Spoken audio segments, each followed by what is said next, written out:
Bem-vindas e bem-vindos ao É Apenas Fumaça, onde se fala sobre a sociedade com quem quer falar sobre ela. Eu sou o Pedro Santos. Hoje temos como convidado André Barata, filósofo, professor na Universidade da Beira Interior. Fez toda a sua vida académica a estudar e a ensinar filosofia e ciência política. É autor do livro Primeiras Vontades, de 2012, e coorganizou a publicação de Estado Social Todos para Todos, publicado em 2014. Escreveu críticas e crónicas no Jornal Público e agora escreve-as no Jornal Económico. Foi dirigente do Partido Livre. Fazemos esta entrevista pela primeira vez nos estúdios do É Apenas Fumaça, em Lisboa. Vamos falar sobre vários assuntos partindo da ideia de tempo e de uma versão que está em prova de um livro provisoriamente chamado E se parássemos de sobreviver? Pequeno livro para pensar e agir contra a ditadura do tempo. Bem-vindo, André. Bem, obrigado, muito obrigado pelo convite. É um grande gosto estar convosco aqui. Vamos começar com um poema. Mudam-se os tempos, mudam-se as vontades, muda-se o ser, muda-se a confiança. Todo o mundo é composto de mudança, tomando sempre novas qualidades. Continuamente vemos novidades, diferentes em tudo da esperança. Do mal ficam as mágoas na lembrança, e do bem, se algum houve, as saudades. O tempo cobre o chão de verde manto que já coberto foi de neve fria, e em mim converte em choro o doce canto. E afora este mudar-se cada dia, outra mudança faz de maior espanto, que não se muda já como se ia. Ouvimos o poema Mudam-se os Tempos, Mudam-se as Vontades, de Luís de Camões, declamado pela cantora Ana Deus, vocalista dos Três Tristes Tigres, num programa da RTP chamado Um Poema por Semana. André, o que é o tempo? Essa é daquelas perguntas muito difíceis. Havia um filósofo medieval, não é? O Santo Agostinho, que dizia que justamente toda a gente sabe o que é o tempo, mas quando se pergunta pelo que é o tempo, ninguém sabe responder à pergunta o que é o tempo. Enfim, é uma pergunta difícil, mas aquilo que me preocupa não é tanto o tempo, metafisicamente, o que é o tempo, mas é a maneira como nós vivemos o tempo e a maneira como nós vivemos o tempo socialmente.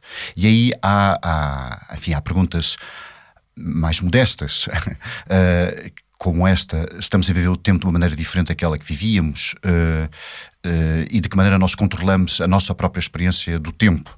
E a estas nós conseguimos dar algumas respostas, acho eu. Eu acho que, de algum modo, a experiência do tempo tem sido modificada no sentido de uma aceleração, no sentido de uma forma de viver o tempo que nos deixa beneficiar menos do próprio tempo. E, nesse sentido, eu falo de uma ditadura do tempo. Ditadura do tempo porque, de certo modo, o que acontece é que somos obrigados a viver um tempo de tal maneira acelerado, um tempo que é condenado a uma obsolescência, ele próprio do tempo, não é? O próprio tempo se torna obsolescente, que no meio desse tempo nós não temos espaço de respiração e, portanto, não conseguimos desdobrar uma relação normal ou razoavelmente normal com o próprio tempo. E é nesse sentido que eu acho que há questões a colocar e que têm que ser detectadas, porque muitas vezes elas passam como se fossem naturais, como se a mudança da experiência do tempo fosse absolutamente inevitável, natural, e que não houvesse nenhum ingrediente de escolha, nenhum ingrediente que pudesse ser questionado e que pudesse dar origem a algum outro tipo de alternativa. Mas isso é assim tão diferente, por exemplo, do tempo em que começou a Revolução Industrial? As pessoas provavelmente também achavam aquilo que tu estás a dizer agora, não é? Também pensariam que o facto de se poderem mover, poderem produzir a uma velocidade nunca antes vista, estava a acelerar o tempo de formas nunca antes imagináveis. Qual é a diferença entre esse tempo e essa aceleração e os tempos de agora? Se o referencial for a industrialização, aí já, de facto, o processo de aceleração do tempo começa, de facto. E, portanto, este processo não é um processo de hoje, digamos. O processo de aceleração de um tempo é um processo que talvez tenha alguns séculos, mas que que vai acelerando de uma maneira que agora se torna muito mais, a meu ver, muito mais evidente. Vamos lá ver. O que está em causa, a meu ver, é de facto algo que tem que ver com a industrialização, precisamente. De certo modo, o que está a acontecer é uma industrialização que vai cegando a todos os domínios da nossa vida, incluindo as condições mais básicas pelas quais nós vivemos, que são a nossa experiência do tempo. O próprio tempo está a ser industrializado. E entender aqui por industrialização, não necessariamente temos uma fábrica, não uma indústria, mas uma relação industrial. Há um filósofo, justamente, o Herbert Marcuse, não é?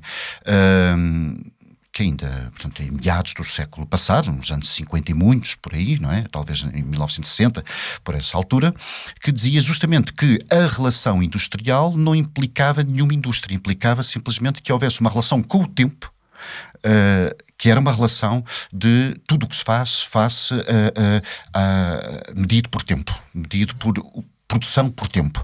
E esta relação que nós podemos ter, por exemplo, numa fábrica, mas podemos ter um professor universitário a fazer trabalho universitário, ou vocês a fazerem trabalho de jornalismo, uma relação de aceleração progressiva da nossa produção, seja o que for que a gente esteja a fazer, seja canetas, seja cálculos, seja poemas ou ensaios filosóficos, por unidade de tempo.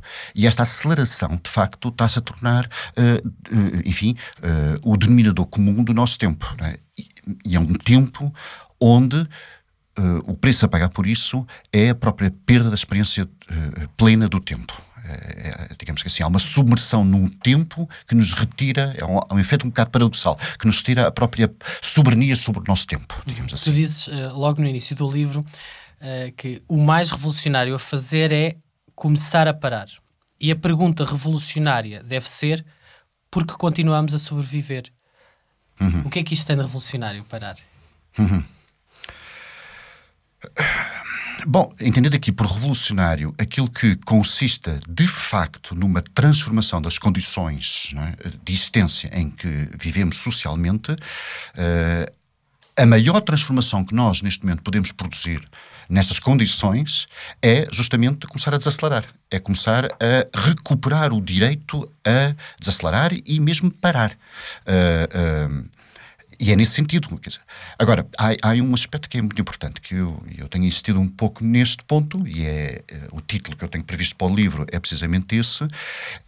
Quando eu pergunto, e se parássemos de sobreviver, estou a fazer uma pergunta um pouco contra-intuitiva, porque aparentemente andamos aqui a sobreviver, é o que tu dizes. No fundo é isso, nós andamos aqui a sobreviver e a pergunta que temos que colocar é: mas justifica-se estarmos neste estado de permanente e perpétua condição de sobrevivência? Não nos temos garantido condições de desenvolvimento socio e tecnológico, etc., que nos permitam viver um pouco mais e sobreviver um pouco menos, designadamente não andando tão acelerados, tão submersos no tempo e conseguindo de algum modo recuperar tempo para parar, para vaguear, para passear, para pensar, para não ser produtivo.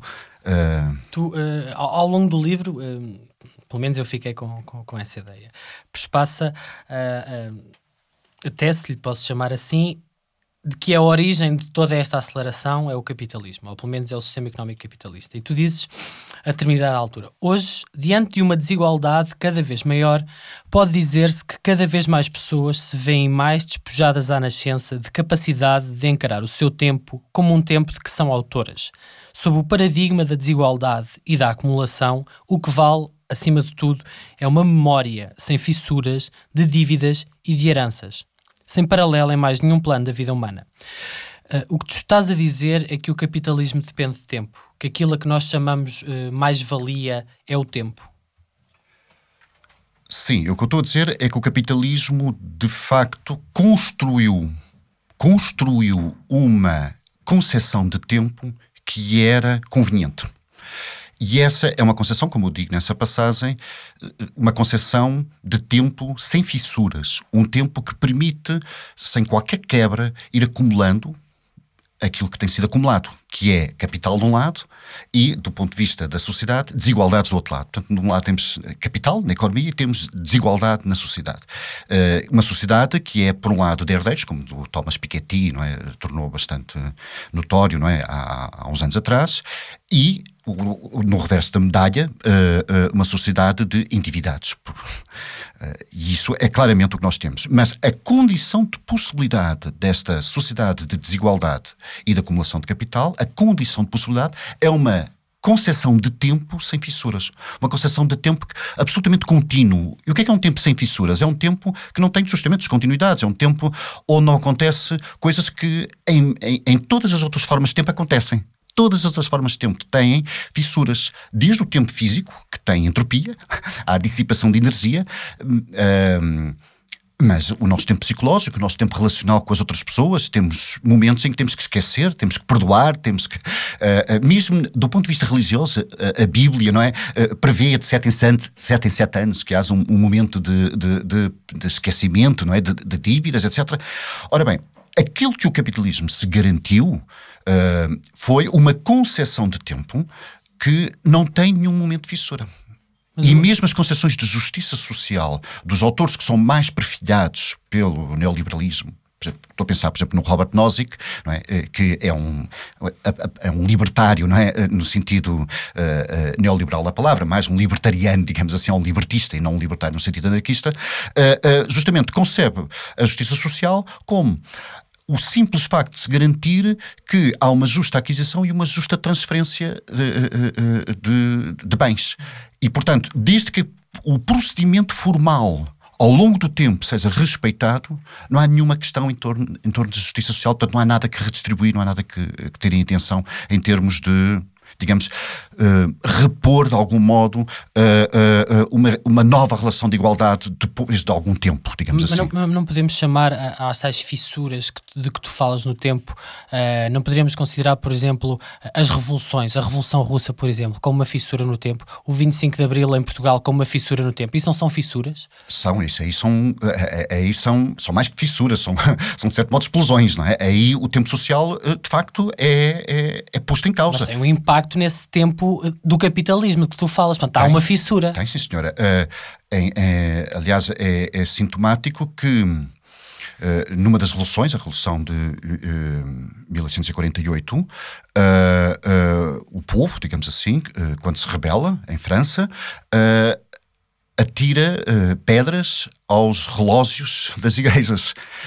Portanto, rebela-se contra o tempo. E realmente, se pensarmos, por exemplo, também na Revolução Francesa, o primeiro grande ato que se faz depois da Revolução é mudar o calendário.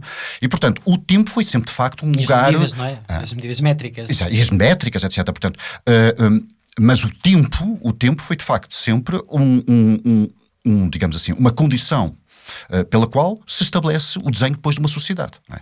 A única coisa que eu aí defendo é que, progressivamente, a concepção de tempo que nós vamos assumindo como natural, a meu ver, não é natural, é construída no sentido, mesmo que não de uma forma intencional, mas é uma construção que garante o melhor possível a naturalização da acumulação, por um lado, e da desigualdade, por outro lado.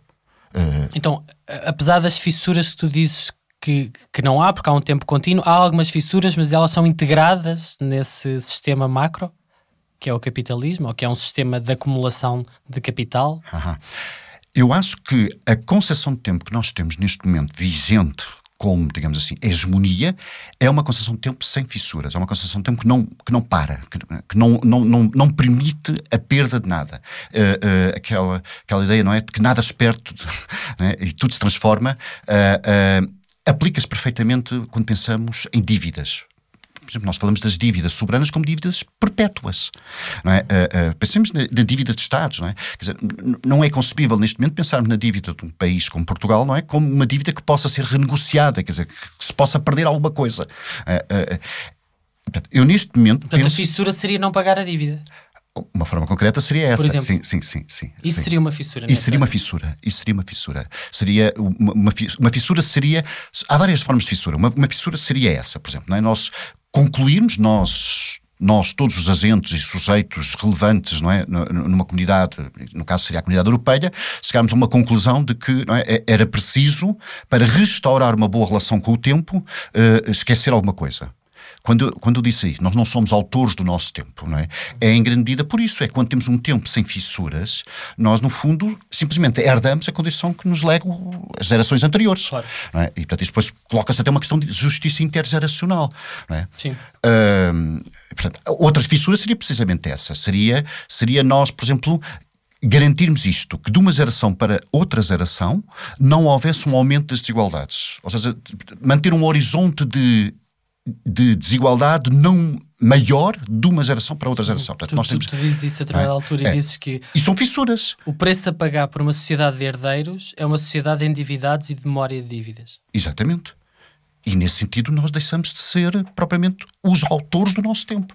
Nós, ou os meus filhos, ou os meus netos, não é? Mas quanto mais a desigualdade cresce, mais aqueles que virão em seguida terão menos espaço para serem autores do seu tempo. Eles, no fundo, recebem já o recorte das oportunidades que terão. Mas achas que a desigualdade está a crescer? O que muitas pessoas argumentarão é que nunca houve tantas pessoas a viver tão bem no mundo inteiro.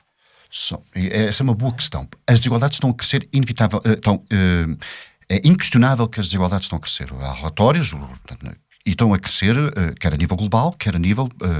no contexto dos países mais ricos. Na OCDE há um relatório que diz, e isso é conhecido, né, que diz que dos anos 70 as desigualdades vão crescendo, paulatinamente. Vão crescendo em países como a Suécia, ou aqueles países que a gente gosta de invocar, os países da Escandinávia, estão a crescer nos países mais desenvolvidos. Isto não significa, contudo, que a pobreza não esteja também a diminuir. Não é? Portanto, há mais Parece um contrassenso, não é? Não sei, mas quer dizer, do ponto de vista lógico faz todo o sentido. Nós podemos ter até uma espécie de trade-off. Aliás, as teorias da justiça que mais estão em voga e consideramos mais próximas da social-democracia, de certo modo, permitem isso, que é permitir que haja alguma desigualdade desde que os piores fiquem menos mal. Sei lá, se pensarmos no John Rawls, não é? Na teoria, enfim, com os liberals, não é? Mas, enfim, nos Estados Unidos, mas seriam sociais-democratas europeus, estão dispostos a aceitar, dirão qualquer coisa como isto, não é? Uma desigualdade é aceitável se aqueles que estão na pior posição ficarem um pouco melhores. E, portanto, há aqui uma espécie de trade-off. Isto é o princípio da diferença, chama-se princípio da diferença, no John Rawls. Há um trade-off que, no fundo, abre uma caixa de Pandora, no meu entender, porque, enfim, se nós não... Enfim, estamos, no fundo, porque vender a alma para um prato de lentilhas, que as desigualdades aumentam de uma forma exponencial e, de facto, as pessoas ficam numa condição melhor, mas... Em termos globais, a desigualdade é brutal e, portanto, nós sabemos aquela coisa. É por isso que falas deste conceito de justiça intergeracional. Tu dizes, uma igualdade de oportunidades intergeracional tem de limitar os direitos de transmissão dos privilégios adquiridos e acumulados, por justa, esforçada, meritória, que tenha sido a aquisição e a acumulação destes privilégios. O que é que isto quer dizer em concreto? Quer dizer que nós, de facto, temos que ter um travão ao aumento da desigualdade. Quer dizer, tem que haver um ponto que não consideremos que possa ser ultrapassado em termos de aumento de desigualdade. E, portanto, eu acho que deve haver um travão, por exemplo, em termos de justiça intergeracional. Acho que é um bom princípio regulador nós não admitirmos que, de uma geração para a seguinte, aceitemos que uma sociedade permita que as desigualdades aumentem. Portanto, ou diminuem, ou, na pior das hipóteses, conservem. Vamos dar um exemplo. Imagina que eu tinha pais ricos e tinha herdado casas, terrenos e uma bela conta bancária. O que tu estás a dizer é que, quando fosse o momento das partilhas, de herdar isso, eu não deveria herdar. Deves herdar. Ou uma parte dessa herança devia ser perdida a favor do Estado. Perdida? Entregue ao Estado. Ou alguém que gira isso, não sei. Eu acho que não é possível continuarmos a pensar em herança sem um contributo social da herança, de facto. Nós, neste momento, o que temos é precisamente isso. Quer dizer, os familiares diretos, não é? Portanto, os filhos, os netos diretos, ficam isentados de pagar qualquer imposto, portanto, da herança, não é? Eu penso que isso não deve acontecer. A partir de certo patamar, as heranças devem pagar imposto, e esse imposto deve ter em vista precisamente este ideal regulador, que é de uma geração para a outra, não haver um aumento das desigualdades. Isto parece-me absolutamente óbvio, quer dizer, não faz nenhum sentido que se possa ir cada vez mais estruturando uma sociedade onde, quer dizer, enfim, pessoas que nascem, no fundo, se vejam em princípio, em condições de igualdade, se vejam depois em condições de uma total desigualdade e que, quanto maior a desigualdade for, em termos sociais, será absolutamente depois incontornável, insuperável e de facto estamos de facto a retirar oportunidades às pessoas, quer dizer, é um pouco como imaginarmos enfim, uns podem atravessar o país todo a autoestrada e outros terão que ir de bicicleta por carreirinhos, quer dizer, podem chegar lá, claro que podem. O que tu estás a defender é que, continuando a por este exemplo hipotético, eu não deveria ter direito a tudo aquilo que a minha família me quisesse legar. Não, a partir de certos valores, não é? Quer dizer, agora quer dizer, é um pouco como... Já tivemos imposto sucessório, não é? Já não temos. Nós, na verdade, temos um imposto sucessório, só que o imposto sucessório depois há uma isenção para os familiares diretos, não é? Quer dizer, eu acho que não deveria ser assim. Sabemos que é muito fácil hoje em dia... Sobretudo, quer dizer, depois podemos discutir a partir de montantes, mas a partir... Há certos montantes, e não sou eu que os vou dizer, não é? Mas claro, certos montantes parece-me que é absolutamente óbvio que as pessoas deveriam pagar um imposto sucessório, não é?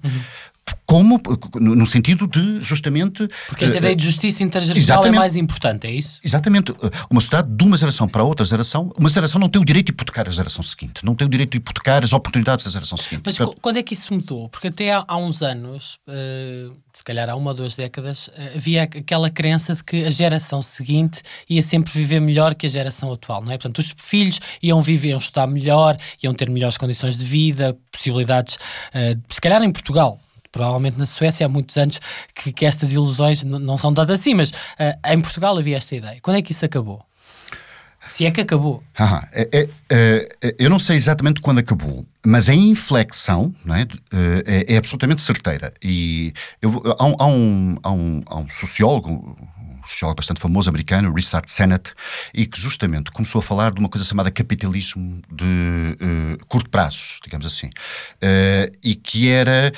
Tudo aquilo que nós entendemos hoje como precariedade, que é as pessoas terem projetos a curto prazo, serem colaboradoras, não trabalharem em trabalhos, enfim, para a vida inteira, ele descreveu sociologicamente, portanto, a partir de um estudo de caso, na relação entre um pai e um filho. Não é? Primeiro ele estudou um pai, que foi, salvo erro, porteiro, e portanto, trabalhou a vida inteira assim, e com os filhos tornaram-se licenciados, e depois eles passaram a ter uma vida, os filhos, não é? Ou o filho em particular, enfim, o objeto do seu estudo de caso, justamente um indivíduo que trabalhou sempre em coisas rápidas, em trabalhos de colaboração, projetos, etc.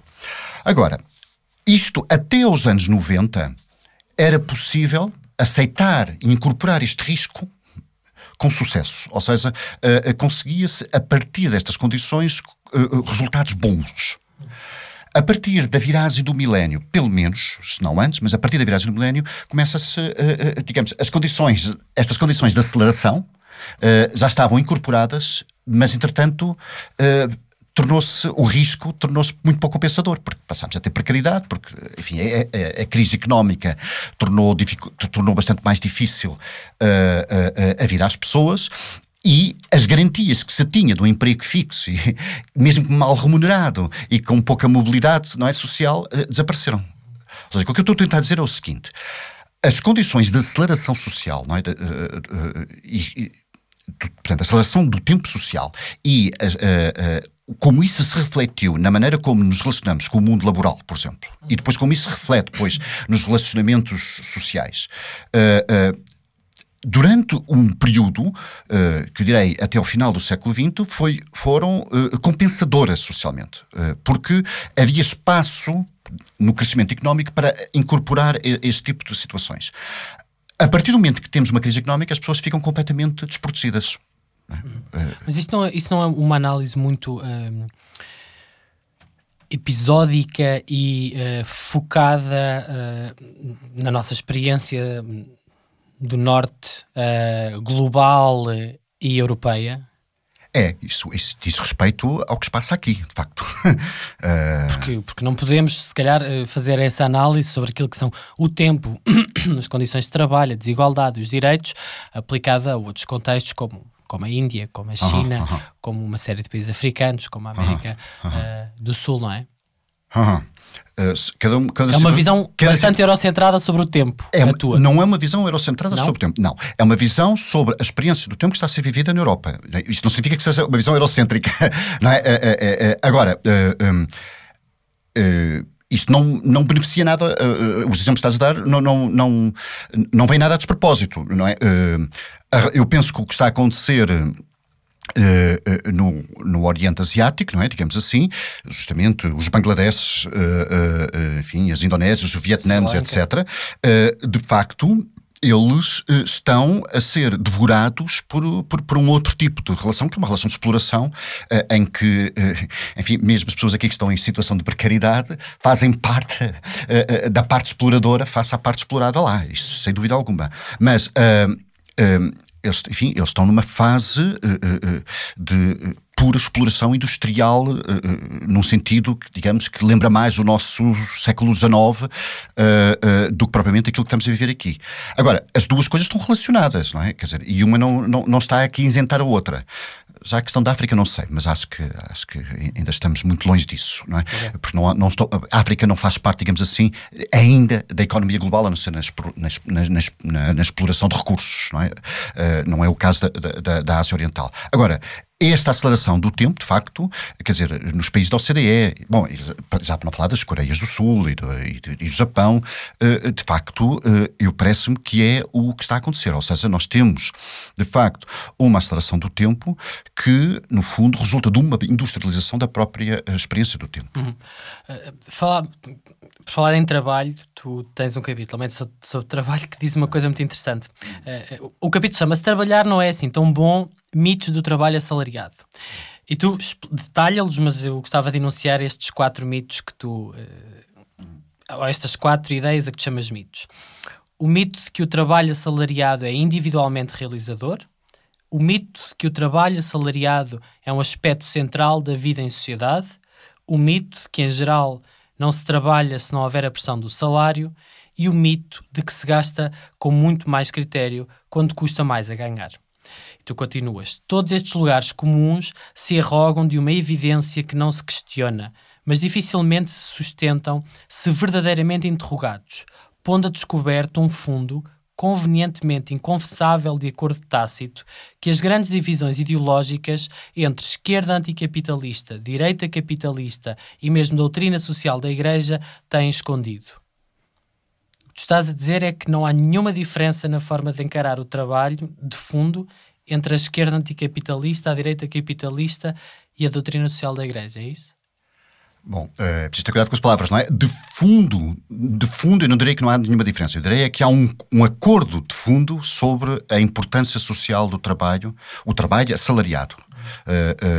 Todas elas, desde a esquerda à direita, incluindo a doutrina social da Igreja, não é?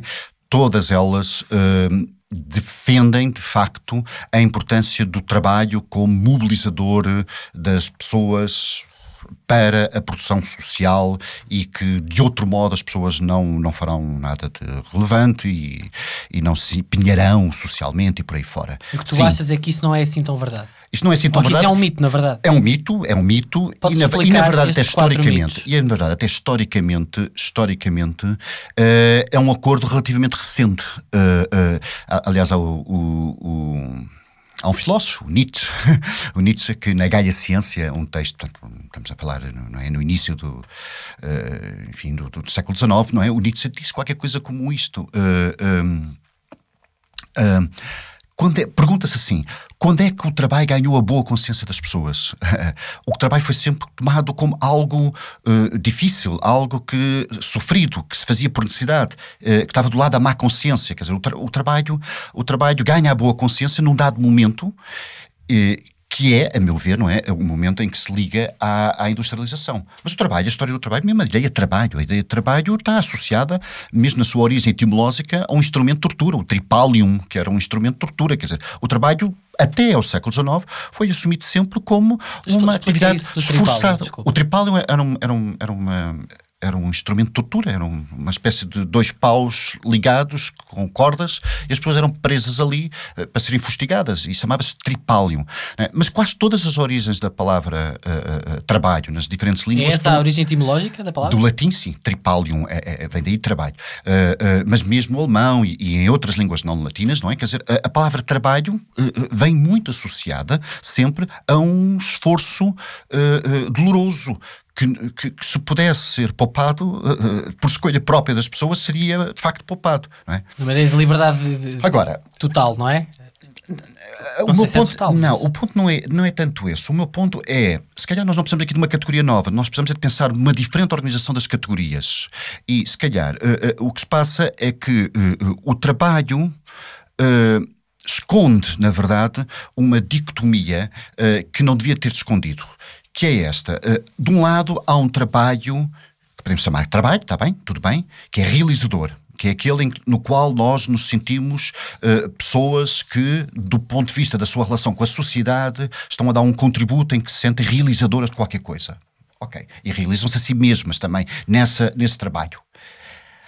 Outra coisa completamente diferente é o trabalho assalariado, que é um trabalho feito por razões simplesmente de necessidade. Ou seja, as pessoas precisam de facto, ter um rendimento para poderem subsistir. Para sobreviver. Para sobreviver, exatamente.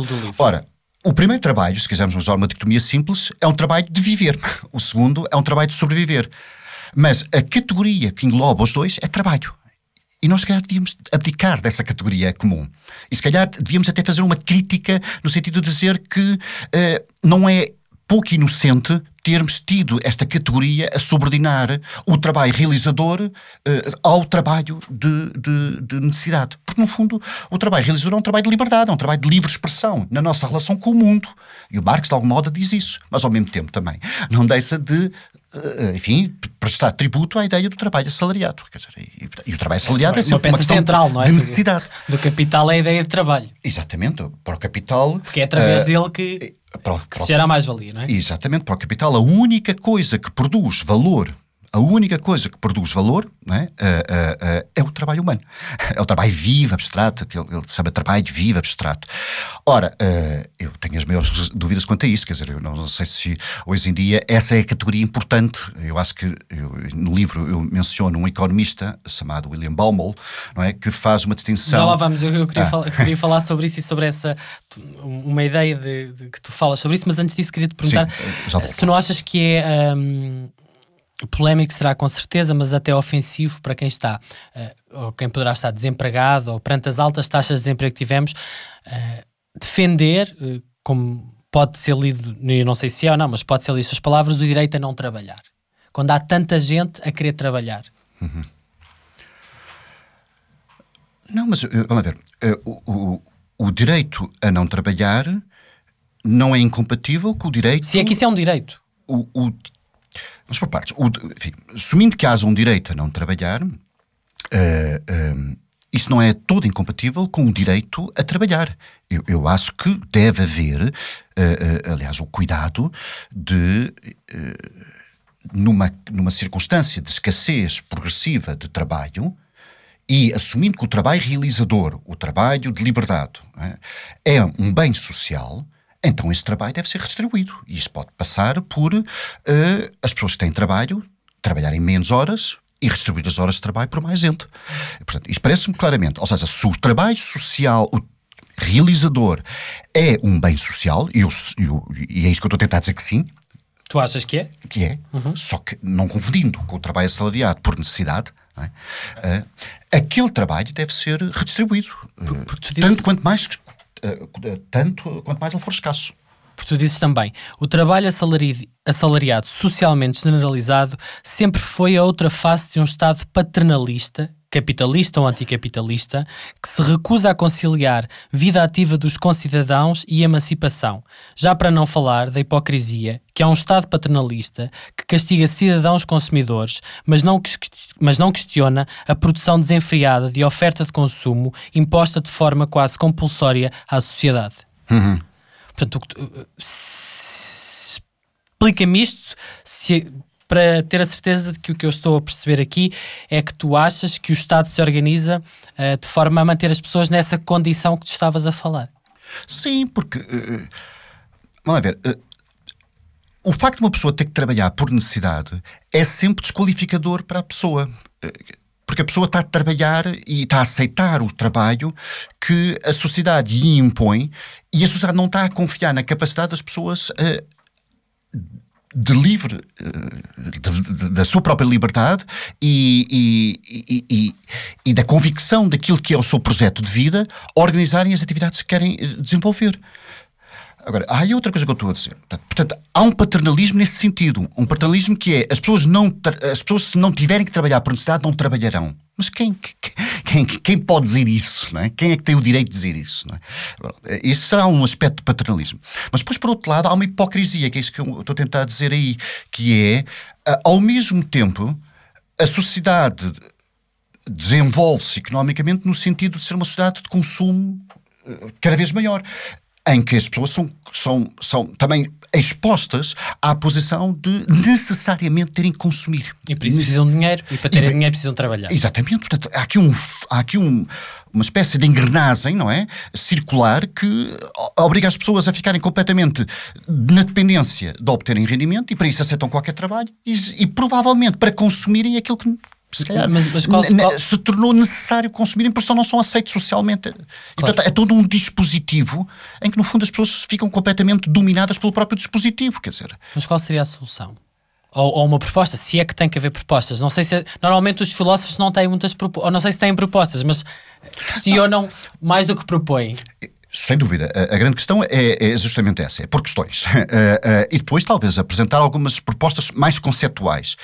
Acho que a grande proposta conceptual aqui é, mais uma vez, não inventar novos... Eu não penso que seja necessário inventar novas categorias, mas é preciso questionar a organização das categorias. Primeiro, a ideia de trabalho, e a sua relação com rendimento. Não há nada de natural, espontâneo, de necessário, não há nenhum nexo lógico necessário entre trabalho e rendimento. Rendimento é aquilo que nós precisamos para satisfazer necessidades. Trabalho é uma atividade de realização. Portanto, a articulação entre as duas coisas é um híbrido muito conveniente e que nós devemos conceptualmente separar.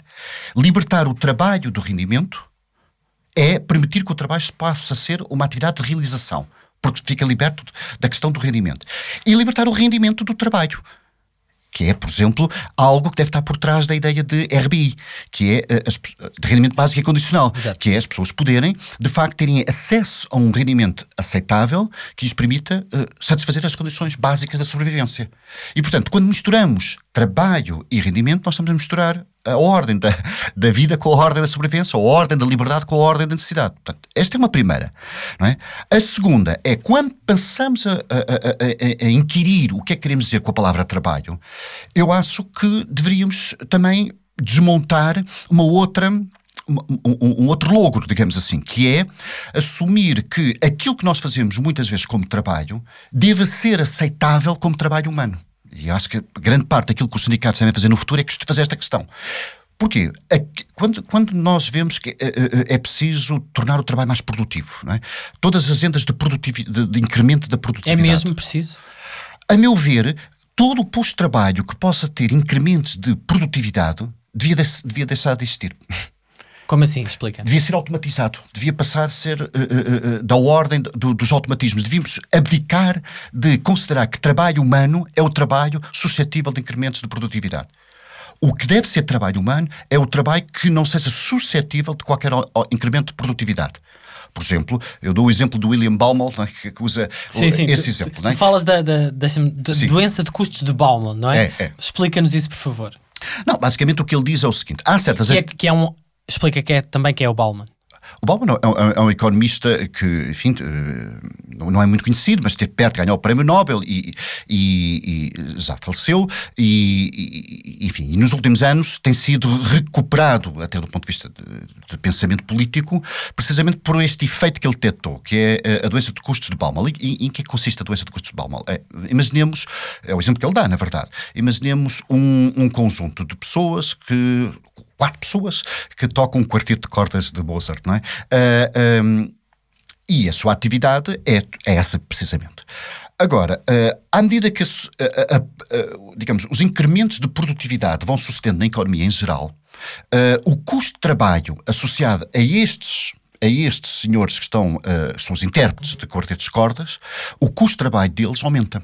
E porquê? Porque o trabalho deles não aumenta a produtividade. Portanto, eles ficam para trás nos aumentos de produtividade. É impossível aumentar a produtividade de quem toca um quarteto de cordas, porque os quartetos de cordas não se tocam mais depressa.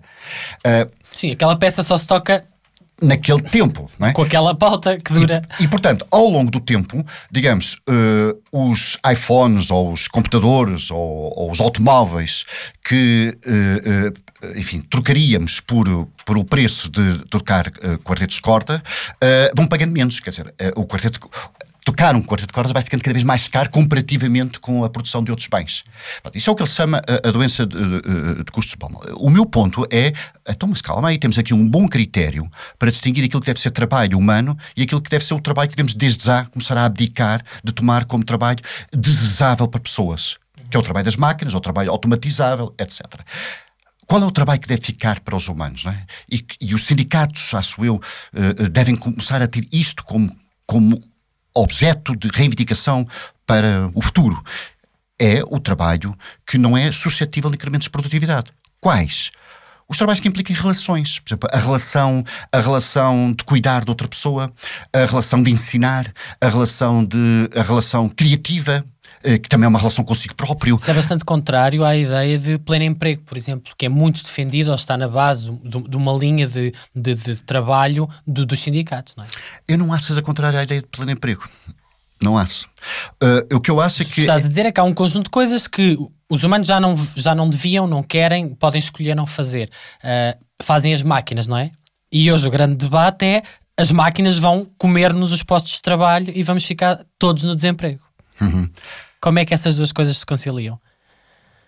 Não, conciliam-se não deixando cair na armadilha da escassez o trabalho que não é suscetível de incrementos de produtividade.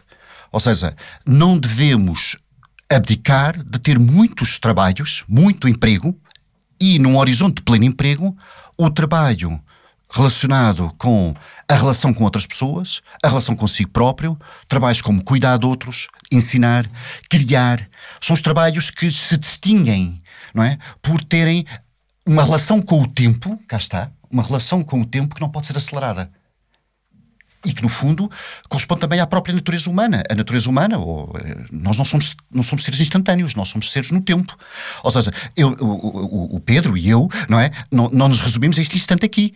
Eu trago o meu passado e isso faz parte do que eu sou e trago também o meu futuro, que também faz parte do que eu sou. Esta dimensão temporal do que nós somos deve encontrar na nossa atividade laboral, digamos assim, na nossa atividade de trabalho, um equivalente. Ou seja, o trabalho que nós realizamos deve ser um trabalho também com tempo. Não deve ser um trabalho que possa ser acelerado. E, portanto, o horizonte do pleno emprego significa o quê? Significa uma reivindicação, a meu ver, absolutamente justa e que deve estar em cima da mesa, e para isso a gente até pode ter que repartir, como já vimos, horas de trabalho, mas em trabalho justamente humano. E esta distinção até que tem que ser feita. Distinguir o que é trabalho humano de outra coisa, que é o trabalho suscetível. De trabalho bom e trabalho mau, simplificando. Sim, eu não queria ser normativo nisto, não é? Mas há um trabalho que tem as características da humanidade, digamos assim, que é uma relação com o tempo, e há um trabalho que não tem essas características, que a gente pode acelerar, como podemos pôr um disco a andar mais depressa, não é? Quer dizer, essa ideia da aceleração e do tempo faz-me lembrar um conjunto de ideias que vêm, ou pelo menos se tornaram mais famosas no século XX, a ideia nos anos 70, a ideia de crescimento, que está ligada à produtividade e que está ligada também a esta ideia de parar. Tu dizes a determinada altura o seguinte: não será a altura de nos perguntarmos o que nos empurra coletivamente para um crescimento imparável? e, assumindo que o sistema capitalista não se sustenta de outra forma, de nos perguntarmos sobre mexer nele alguma coisa. Não é só estarmos a levar ao limite a capacidade do planeta, sentados nele com um peso muito acima do que recomendaria o IKEA que o tivesse construído.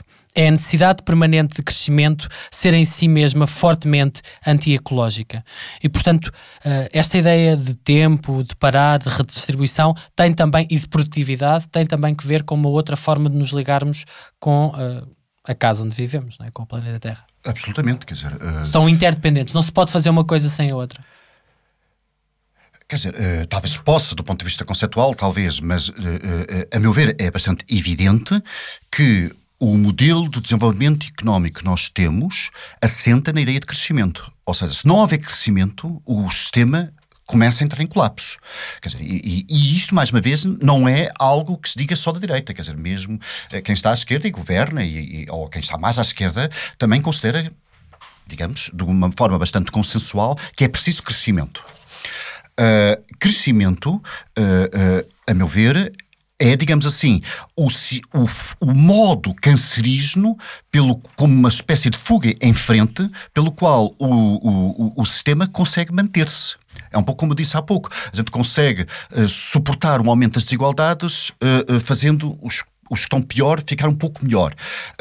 Da mesma maneira, nós temos para todo o sistema. O sistema mantém-se simplesmente em fugas para a frente. Portanto, tem que crescer. É inevitável ter que crescer. E esta crítica do crescimento, digamos assim, inerente ao capitalismo como mecanismo de subsistência do próprio capitalismo, é uma crítica bastante comum. Agora, isto é compatível com a ecologia? Eu penso que não, quer dizer. Mesmo, pensemos só em termos de conceitos básicos, não é? Um conceito absolutamente central num pensamento ecológico é a ideia de equilíbrio, a ideia de homeostase, não é? Encontrar um ponto de equilíbrio em que o sistema consiga manter-se sem ter que alargar-se e consiga, portanto, estabelecer um equilíbrio. Ora, precisamente nós temos um sistema que não consegue ter um ponto de equilíbrio e precisamente quando não consegue ter um ponto de equilíbrio tem que estar sempre a crescer para tapar, digamos assim, o desequilíbrio. Eu penso que, de algum modo, as agendas que têm estado a aparecer de decrescimento, não é? O movimento de decrescimento têm razão nisto. Não é novo.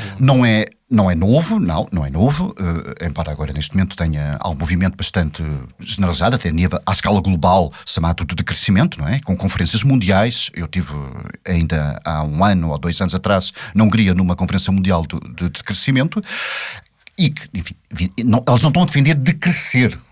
Elas estão a defender é abdicar da ideia de crescimento. Redistribuir, é verdade. Redistribuir e procurar ter um modelo de desenvolvimento económico, ou sequer nem usar a palavra desenvolvimento, não é? Um modelo de bem-estar económico que não implique crescer.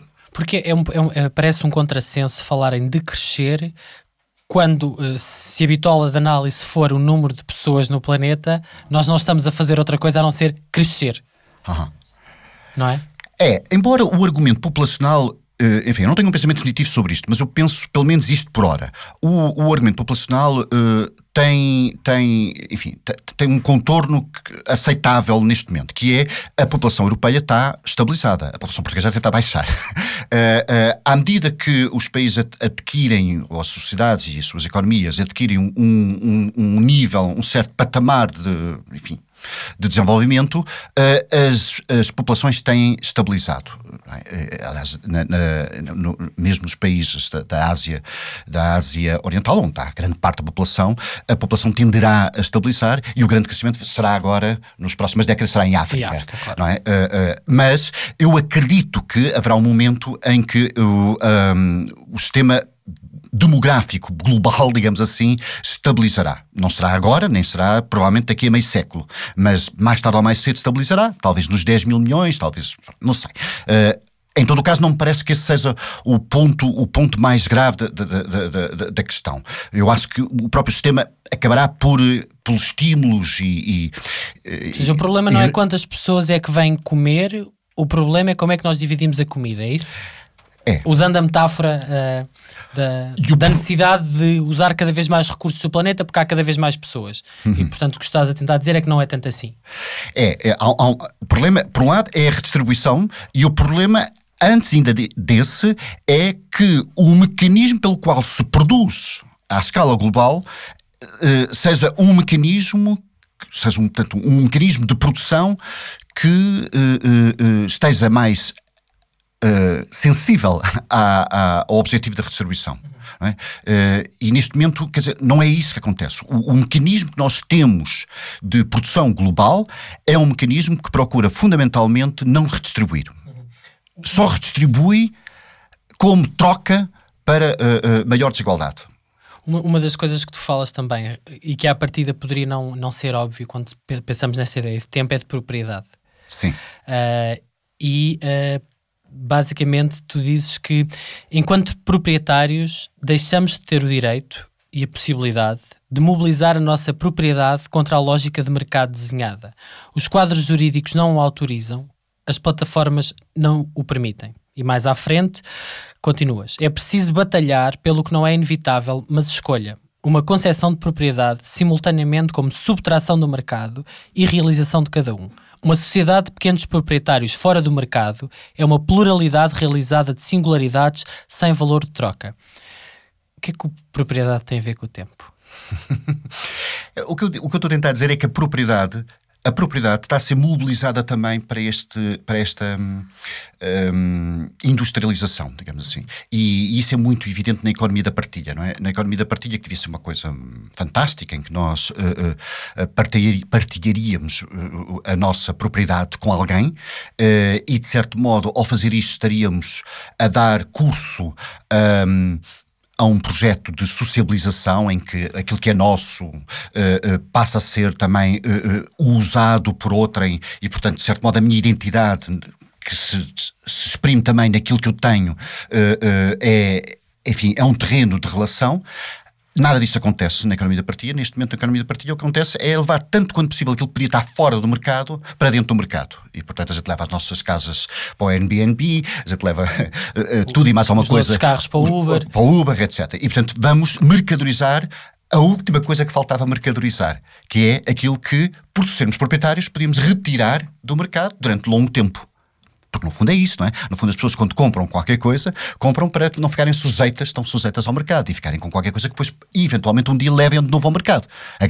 O grande esforço das pessoas quando compram uma casa é ficarem mais imunes às contingências do mercado. Não dormir na rua. Se não tiverem dinheiro para pagar a renda. E portanto, o que está a acontecer é que a propriedade está a ser levada também para a mercadorização. Onde tudo é mercadorizado, tudo. Eu acho que neste momento nós estamos a mercadorizar a todos os níveis, todos os aspectos da nossa vida. Mas no caso da propriedade, o que eu acho é que se isto acontece, então vamos lá levar a propriedade para o plano de uma resistência, digamos assim. A propriedade deveria resistir mais, não é? Deveria resistir no sentido justamente e naquela concepção de propriedade que eu estava a dar inicialmente, que é a propriedade como um prolongamento da minha identidade, não é? Quer dizer, a propriedade como tem valor, mas não valor de troca. Não temos que pôr tudo no mercado, não temos que pôr dizer? E que devemos valorizar justamente como propriedade aquilo que precisamente não quer ir para o mercado, aquilo que não... Desde relações afetivas, relações biográficas, sei lá, a casa de família, por exemplo, por falar, não é? Ou a segurança, não é? Mas a propriedade justamente como uma tentativa de um espaço que fica ao abrigo, digamos, e imune à lógica de tudo pôr em circulação em todo momento. Tu dizes a determinada altura... numa lógica de produtivismo. Não somos proprietários dos livros que trazemos no Kindle, como somos dos livros que guardamos na estante de casa. Uhum. E, portanto, a ideia é continuar nessa metáfora e nessa realidade, ter livros na estante e não a estar a alugá-los constantemente, não é? Embora a questão possa ser um pouco mais subtil, não é? No sentido em que, quer dizer, haver Kindle não é mau. Sim. A questão é se os livros da minha estante passam a funcionar como Kindles. Aí é que é complicado, quer dizer, não é? Quer dizer, tudo o que vier a mais, nesse sentido de oportunidades de partilha, é bom, não é? O que não é bom é quando a lógica da partilha é parasitada por um produtivismo, e que esse produtivismo depois acabe também por ir ter aquilo que nunca foi, de facto, na sua lógica inicial ou original, um objeto de produtivismo. E isto tem que ver com a concepção de propriedade mesmo, quer dizer, não é? Eu penso que a propriedade tem que ser pensada muito mais em termos de uma extensão material da minha identidade, não é? E não pensar, aliás, a nossa identidade como uma espécie de propriedade. Eu acho que isso é um problema também filosófico que vem do John Locke, que acha que a propriedade é um direito natural, porque, em primeiro lugar, nós somos proprietários de nós mesmos. Sim, não é? sim. Eu acho que não é isso. Acho que não é isso. Estamos quase a terminar, mas eu não queria que deixássemos esta conversa sem antes falarmos das redes sociais, da internet, e gostava de citar uma frase da Adília Lopes no seu livro Bandolim, de 2016, como metáfora. Ela diz: a net é um sorvedor de tempo, disse-me uma poetisa francesa. É só isto a frase. E tu falas muito da net aqui e das redes sociais neste livro, dizendo que há uma espécie de voragem, que as redes sociais nos estão a levar a uma espécie de voragem onde, citando, temos que preencher todos os momentos da existência, dando uma nova atualidade à velha ideia aristotélica de que a natureza tem horror ao vazio. Só não será tanta natureza, mas uma natureza humana fabricada, de pessoas condicionadas a abominar o vazio, quando a todo instante tem de dar notícia de si numa rede social. Abominamos o vazio, é isso que abominamos cada vez mais? O vazio? Mas não por natureza. Digamos assim, há mais uma vez um sistema bastante produzido que nos conduz a abominar o vazio, de facto. Não é? Eu, relativamente às redes sociais, um ponto importante eu não sei se não estranham a maneira quando a gente liga o Facebook ou outras redes sociais, temos tanta dificuldade em recuperar o passado. O passado fica tão escondido logo. O tempo obsolescente tem como encarnação mais óbvia as redes sociais. As redes sociais são feitas de tal maneira, no seu desenho, não é? No seu layout e na forma como a gente depois pode relacionar-se com ela, de maneira a que tornar o presente muito obsolescente. Ele imediatamente passa para o passado e depois temos muita dificuldade em recuperá-lo. Isto depois traz imensas consequências, que eu tento dizer, em termos do relacionamento com a verdade, em termos de relacionamento connosco mesmos. Na questão do vazio, o vazio aí está como o parar, justamente. De certo modo, o que está a acontecer é que nós nós em termos gerais, vamos lá ver, este nós é um nós sempre muito, não é? Mas digamos assim, há uma tendência de psicologia social, digamos assim, no sentido de que uma pessoa não consegue ter reconhecimento da sua existência enquanto sujeito social, se não estiver constantemente a dar notícia de si numa rede social e se não estiver a ter, portanto, constantemente uma espécie de reconhecimento instantâneo da própria sociedade sobre si próprio, não é? E isto, de facto, produz uma fragilidade muito grande, quer dizer, e torna muito difícil pensarmos-nos, a não ser que tenhamos estruturas muito fortes do ponto de vista, enfim, pessoal, pensar-nos fora das redes sociais. Eu penso que é cada vez mais difícil para um sujeito social normal, digamos assim, mediano, viver fora de uma rede social, porque terá muitas dificuldades, de facto, em ter reconhecimento. Tu dizes que é preciso assumir de uma vez por todas que as redes sociais são espaço público, o que implica que as suas regras não podem ser desenhadas, impostas por nenhum Zuckerberg. Portanto, tu achas que vamos chegar ao momento em que vamos tomar, os Estados, a organização social, tem que tomar conta e reivindicar a gestão deste tipo de plataformas? Eu acho que deve haver algum tipo de regulação, de facto. Quer dizer, vamos ver, quer dizer, imaginemos que não temos redes sociais. Nós não imaginaríamos um espaço público que não fosse minimamente regulado. Designadamente, desde logo, como é que a opinião pública tem lugar, um conjunto de regras de funcionamento do espaço público. A questão é que o espaço público, em grande medida, está-se a transferir para as redes sociais. E mesmo o espaço público não é das redes sociais, está a adotar formas de funcionamento que vêm das redes sociais. E isso vê-se muito bem nos jornais e por aí fora. Bom, A meu ver, o que acontece é que nós temos um modelo de rede social que nos é simplesmente entregue, nós aderimos a ele, porque é gratuito, e entramos nele, e depois ficamos absolutamente dependentes dele.